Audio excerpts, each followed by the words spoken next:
Greetings, Bill Nye here. Welcome to the Disaster Institute. Earth is constantly on the edge of disaster. Viewer discretion is advised. Well, who would you turn to if you wanted to survive, mitigate, or even prevent an epic global disaster? How about Bill Nye, the science guy? The Emmy award-winning science educator, engineer, author, and inventor is back with a new series streaming on Peacock called The End Is Nigh. And he joined me to talk about this timely topic. An honor to have you, sir. Many of our staff grew up watching you. Thanks for being here. Oh, it's so good to be there. Virtually, at least. Exactly. Which we can do with modern technology, which is a product of science. You know, there's no question about why now for this sort of a show. I mean, we just turn on the television, open our newspapers every day. How do you make it different, though, so it doesn't just feel like a litany of natural disasters? Oh, well, here's the thing. Here's the surprising thing. When things are going well in the world, in your life, we watch rom-coms, romantic comedies. We watch comedies. But when things are somewhat grimmer, let's say we have a global pandemic, then people watch Contagion. Get back in your car. We're not sick! People want to get even deeper into the disasters. And so what we have done with this show is create 6 disaster movies because that's what people want to watch. And this is how we believe we can raise awareness of what we can do to address these sorts of things. Cities within 500 miles of the caldera will be buried or burned to the ground within hours. Volcano night! It's a blast! What are the 6 disasters? Well, go ahead and see if you can name one. An international global disaster. Just shoot from the hip. Climate change. Climate change is the first show. So everybody probably remembers Hurricane Katrina. And Katrina was a Category 5. Well, there are Category 6 hurricanes. But so far, they've only occurred at sea, on the open ocean. But what if one of them came ashore?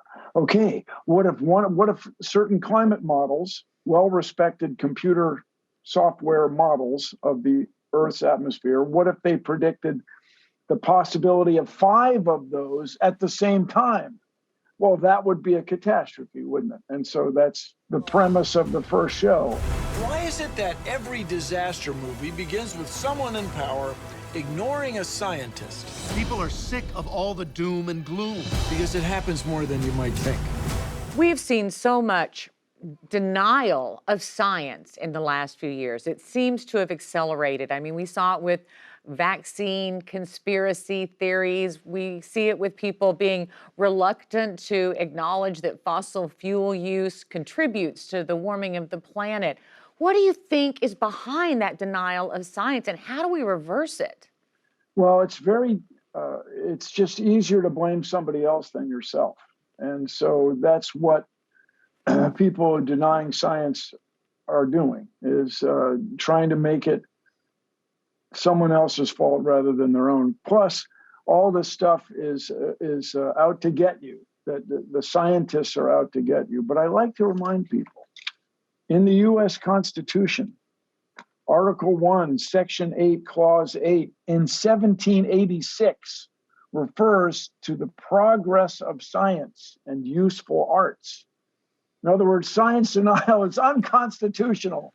How about that? There are too many incentives to ignore bad news. In this case, the potential damage to the economy and the backlash against government mandates.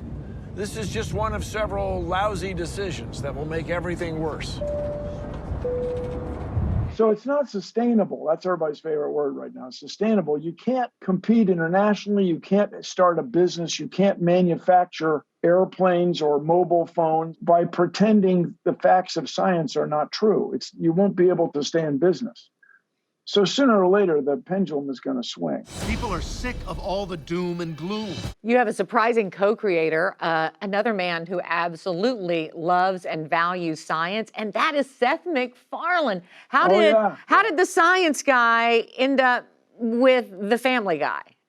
So we have a friend in common, Brannon Braga, who wrote the Star Trek movie and several of the Star Trek Voyager episodes. Brannon worked with Seth on Cosmos.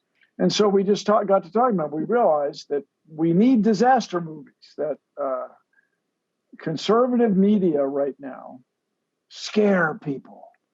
They scare people, and people respond to being scared. So let's scare people. And then in the second half of the show, this is the unique parallel structure. We show us how we can address these problems, how we can save ourselves with science. And so Seth MacFarlane was a great interest in that. And so the three of us got to working together. When I tell people about this show, I say what makes it different is that it's full of hope, even though it's about a disaster. This is gonna really suck. What? It doesn't have to go down that way. I don't want to give you too much, but in the first half, I get killed 6 times. Right now, I'm being chased by a 1,000-degree avalanche of ash and gas. A pyroclastic death cloud. The most hazardous thing a volcano can unleash. But then I come back in the second half. If we had science, if we had systems in place, if we all worked together, things would be pretty good. Let's go. So, yeah, I guess you could say I really am dying to save the world. Before I let you go, Bill, a little word about the Planetary Society. Oh, yes, thank you. What we do is advance space science and exploration. We have 50,000 members around the world who think space science is cool. And I remind everybody that right now we've got red states, blue states, people are not getting along. But when it comes to space exploration and investment in space, it brings people together. It's unique in this regard. And by the way, it is all science-based. It's rocket science. And so check us out at planetary.org. It's the most exciting time in space exploration since the Apollo era. Bill Nye, the science guy. The End is Nigh is the new show that'll be streaming on Peacock starting late August. Thank you so much, Bill. Thank you. Turn it up loud.